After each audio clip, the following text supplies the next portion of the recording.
How you feeling? How's the knee?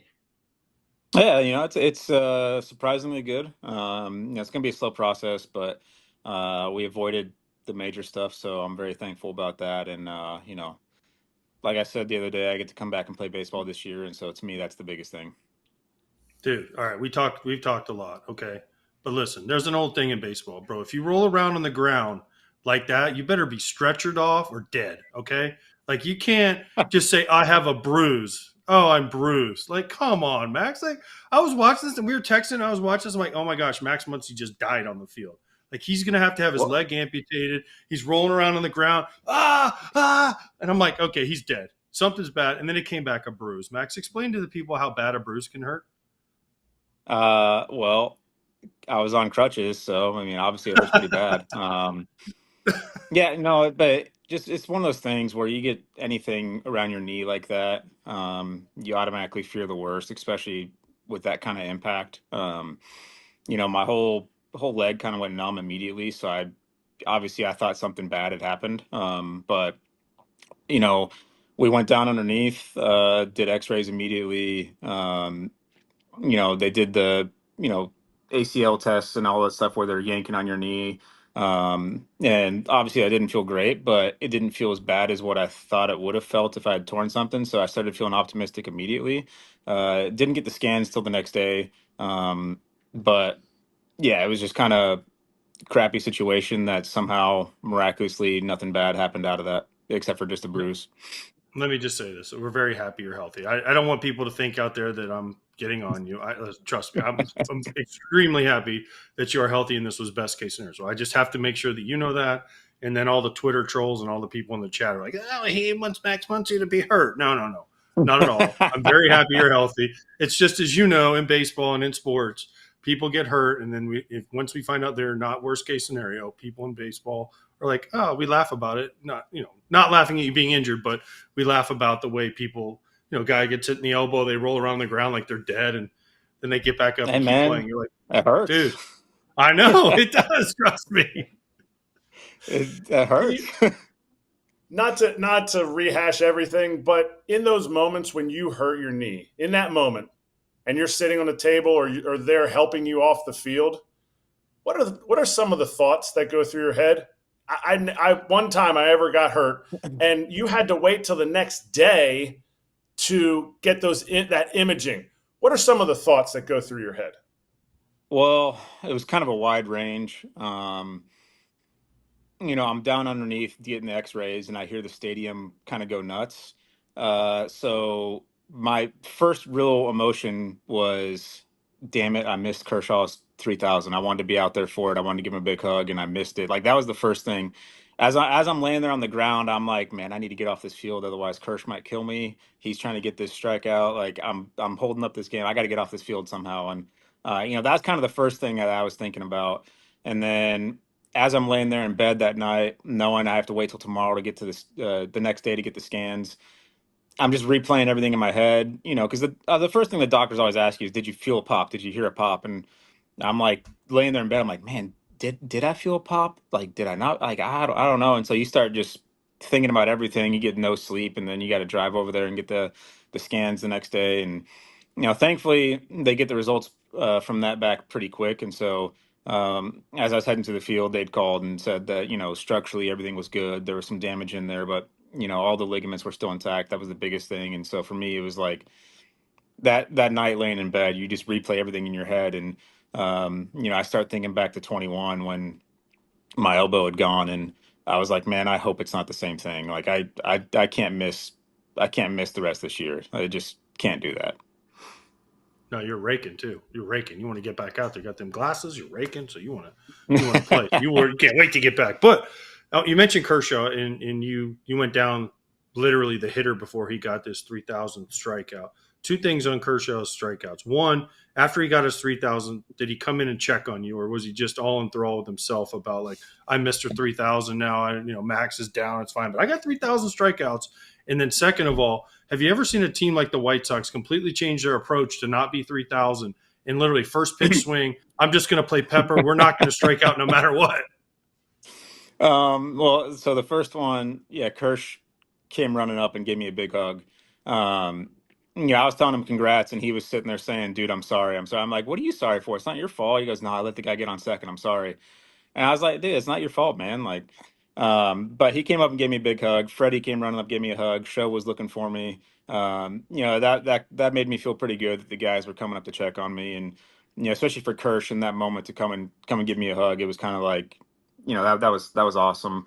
I wanted to give him a hug on the field, congratulate him, but obviously I wasn't out there. And then in terms of the White Sox, it was yeah, they were putting everything in play. It was no one wanted to be that guy. That's for sure. You know, I, I I think that's something that teams know when you're going in. You go, oh man, this guy's got a milestone coming up. You don't want to be the one to, you don't want to be the guy in the record books on the wrong end of it. That's for sure. Yeah, it's a good point. I would expect nothing less from Kirsch, by the way, for him to run up and drop everything and give you a hug, because that's just the kind of guy he is. I mean, he's team first. And then for you guys to come back and win that game, I'm sure meant a lot to Kirsch. And then he gets the Legends pick. What did you think of the Legends pick for Kirsch to get to come to Atlanta and be an all-star? I think it's awesome. They did it with Albert and Miggy Cabrera several years ago, and I think it's awesome that the commissioner can do that. And um, I think the biggest thing is when the commissioner does that, it's not taking a spot away from anyone else. And so I think that's where, it's really cool. Like he's not taking a spot away to say, no, I want to add this as a legend pick. Um, it's just an extra spot that they add. So I think that's the coolest thing ever is that, the commissioner gets to say, hey, this guy's been a legend in this game. He's accomplished so much. I want to add him to the All-Star game, and it's just an extra spot. It's not taken away from someone else. Because there's always the conversations of who got snubbed, and this isn't a case where, oh well, they're adding Kershaw so they can't add this other guy. It's like, no, he's just an extra spot added to it, and I think it's really cool, and it's an amazing accomplishment. It's 11 All-Star games for him. That's a lot. Um, they always do something on the jerseys where they add like stars or numbers for how many All-Star games you've been to, and so I think it's gonna be really cool to see how Kershaw's jersey turns out with that number of All-Star games on there. It's going to be so many stars. His jersey's going to be heavier. Have you talked to him since he got the Legends pick? Have you talked to him since? Um, just a little bit, because we had a team meeting on Sunday, and that was when Kersh found out, and then the team flew out after the game, and I'm not with the team right now, so I only had a little chance to talk to him, and I think he was surprised, and classic Kersh, he doesn't think he doesn't think he's deserved it with not pitching a whole lot this year, but at the end of the day, when you're one of the best pitchers in the history of the game, you've kind of deserved everything that you get, and so I think it's really cool for him to be able to go there, and especially with some of the teammates. But my question was going to be, do you feel like it maybe pressurizes him to quit, like retire after this year? Because the other guys got it in their last season. And how many years could, because to me, the dude has never had a bad ERA. Yes, I get it. He's not throwing 32 starts every year right now. But when he's out there, he is a integral part of your rotation. He could play for 3 or 4 more years doing the same thing that he's doing. Is he going to get 3 or 4 more legend picks? Look, man, the guy's the ultimate competitor. I don't know when he's going to decide to hang him up. That's his choice, and he keeps it pretty close to the chest. But he's the ultimate competitor. It doesn't matter what his stuff is. He's going to go. He's going to find a way to go out there, give you, 5 to 7 innings, and he's going to navigate the game. And he has that drive and that fiery competitiveness to find a way to get it done, regardless of what his stuff is. And um, I talk to some of the guys on the other teams when they get on base, and you're kind of like, hey, what's the stuff like? And they'll be like, man, fastball still really gets on you. I keep getting blown up by it, and and obviously he's not throwing 95 anymore, but he's still got good stuff, and he finds a way to navigate the game. Kratz, we talk about HelloFresh a lot, but in the same fam is another option for you if you're looking to go on your little wellness journey or you're very picky in terms of what you're looking for ingredients-wise. You can go Green Chef this summer. And I can heat and eat because this summer I've got like 3 days where I'm not doing anything, and sure those are going to get scheduled with something. Let's give me something super quick that I can heat up. The whole family's eating healthy and they're full. Menus change weekly, 80 plus dietitian approved weekly meal options. Green Chef makes it easy to find those meals to fit your lifestyle, so go check it out. FT fam, there is an exclusive offer. Make this summer your healthiest yet with Green Chef. Head to greenchef.com/50territory and use code 50territory to get 50% off your first month, then 20% off for 2 months with free shipping. That's code 50territory at greenchef.com/50territory. I want to go off the weekend series against the Astros, which I'm sure the team wants to wipe away as quickly as possible, the sweep. But there's a lot of history here. And I'm going to bring up Orel Hershiser on the broadcast, stirring the pot a little bit just to get the reaction. I'm sure you guys all heard it and even had a good laugh about it. I'll say the quote. He said, this was from the 18-1 game in the opener of the series. Orel on the Dodgers broadcast, legendary pitcher, does a great job. Quote, I don't want to open an old wound, but in some ways they're swinging at these breaking balls like they know what is coming. Your thoughts? Well, do I think they know what was coming? Yes, I do. Do I think they were cheating to get there? No, I think they had a tip on the pitcher, and that's on us to clean that up. That's not cheating. That's part of the game. Good teams are going to do that. So yes, I do think they knew what were coming, but it wasn't because they were cheating. It's because our pitcher had a tip, and we've addressed it. We've cleaned it up. Hopefully, and that's one of those things where you just have to always be careful about what you're doing out there. You don't want to give anything away to the other team, and that's something that we take advantage of a lot of times. And you have to find a way to clean that up, and that's not cheating. That's part of the game. That's being a smart baseball player is what that is. So do I think they knew what was coming? Yeah, but they weren't cheating. When that's happening, how much chaos is there on the team side that's getting, beat up by an offense that might know that there's, a certain pitch coming based off tipping? Like when something like that happens, is there suddenly, the group behind the scenes that obviously tries to look out for tips, that's trying to make an in-game adjustment with a pitcher? Are hitters talking about it? Because yes, clearly they were all over everything. I don't know if they said they had a tip, but they never will, obviously, until years later. They'll probably come on Yeah. foul territory and someone will give it away. But what's going on during those moments? Well, I mean, the first thing you look at is, like the pitches they're hitting, are they just really bad pitches? Was the pitcher just making really bad pitches?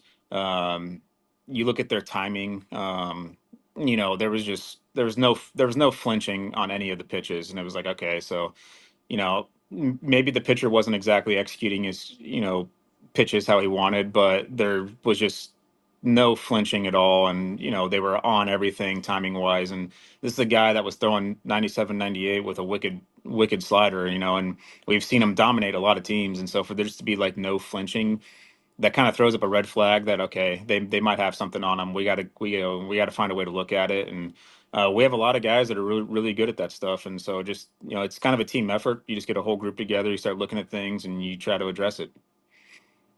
Have you ever gone to the mound and found a tip that one of your pitchers was doing during the middle of a game? Because the reason I ask is because Chase Utley would always come in from second base. When we had no mound visit rules, he would just come in and he'd be like, hey, come here. He's like, you're tipping. You're moving your glove like half an inch. Like it's always, and you play with Chase a little bit, like he sees something in everything and he's not wrong, but have you ever seen it and helped one of your pitchers curtail it before it ever gets out of control? Chase was the best at it. He was amazing. He could see things that really probably weren't there. But he could see it, and he taught me a lot about that kind of stuff, and that's he taught a lot of us about that kind of stuff. And yeah, there's a lot of times when if you see position players run up to the mound and calling the catcher out, it's a lot of times it's because they're seeing something, or hey, we think the runner might have a timing aspect on you. We got to change things up, or the guy on seconds, looking in your glove, we got to clean that up. And there's a lot of times when you see that and you try to run out there and you're trying to win a game, and that's stuff that can cost you a game. Hey, Max, the All-Star game is next week. Is there a bigger snub than Andy Pages and for not making it to the All-Star game? Just because, we mentioned Kershaw getting the Legends pick, but Andy Pages has had a great first half and is very deserving. Yeah, Andy Paz is very deserving of the All-Star pick, and I really wish he would get it. There's still a couple days until the break, and things happen, and they might add guys, or so I'm still hoping that he gets the pick because I agree he's very deserving. What he's done for us in this first half has been incredible. He's we've been saying it for a while. He's a very good player. Um, last year he kind of had some struggles in center field, but that's because he was, a corner outfielder, and he's made the adjustments and he's become a very good outfielder and probably one of the best arms in baseball without a doubt. He throws rockets out there and he's very accurate with it. Offensively, he's got incredible bat to ball skills. He's got a good approach. He's got a lot of power in the bat, and he's a star in the making for sure. When I used to sit on the bench and watch my teammates play games, and guys would never go to like the minor leagues to rehab, I would always be like, "Oh, this guy's rehabbing against the Marlins. Oh, he's rehabbing it." Literally, Shohei Ohtani is rehabbing in the big leagues. He's doing it on the mound. What are you seeing from him? Not just on the field where he strikes out the side of a pretty decent lineup, but also all the extra stuff that he has to do to recover. Get ready for the game. Oh yeah, and you guys still need him to hit. He's incredible. He's definitely a unicorn. His pitching rehab it's tough. You're doing a lot every single day, and that was part of the decision, I believe, to start having him do these rehabs in games, because when he was throwing the sim games before the game, it was essentially like he was playing a doubleheader, and he's kind of still doing that with all the stuff that he's doing to try to get ready for the games. And from the pitching side, he looks fantastic. He's throwing hard. The off speed stuff looks nasty. The hitters are off balance on everything, and they're not getting great swings off, and it's just it's really incredible to watch. You're talking about a guy that is as good a hitter as anyone in baseball, and now he's as good a pitcher as anyone in baseball, and like that's so rare to see that, and we've never really seen that before, and we probably won't ever see it again. It's absolutely incredible. Hey Max, I have some friends that are Dodger fans, and they want MVP votes for you because since you've gone down, the Dodgers haven't won. So they're thinking that maybe, contrary to Shohei and Mookie and Freddie and Will Smith and all these other guys, Max Muncy, for all the grief over the years, they're like, oh, Max, blah, blah, blah. But now you're gone, and the last 4 games have not gone so well. So maybe Max for MVP might be on their list. I don't know about that. I'm I'm a cog in the machine that helps it run, exactly how it's supposed to run. So that's how I've always viewed myself. Wait, Max, I got a quick one for you. No one's there. No one's in the locker room. Are you messing with anybody's stuff? Like, do you untie some of like Mookie's shoelaces or tie them backwards to see if anybody notices? Or are you not that bored? Are you just like, no, I'm focused, just baseball stuff, no shenanigans? Well, we haven't gotten to that point yet. Hopefully I can, rehab my knee fairly quickly, and I won't get to that point. Last year with the oblique, I felt like towards the end I was starting to get to that point where I was like, I'm gonna start just throwing sunflower seeds in guys' shoes when they put them on, see if it, make them laugh a little bit, or but it's yeah, I don't like messing with people's stuff because I know that I hate it when my stuff gets messed with. So I leave people's stuff alone. During the games might be a different story. You try to mess with guys a little bit, maybe put a little gum on their hat or something like that. But the classic dugout jokes. Hey everybody, be sure to like and subscribe for more content. We're back here every weekday, all year long, so do not miss an episode. The videos are coming in all day. Here's another video you might enjoy.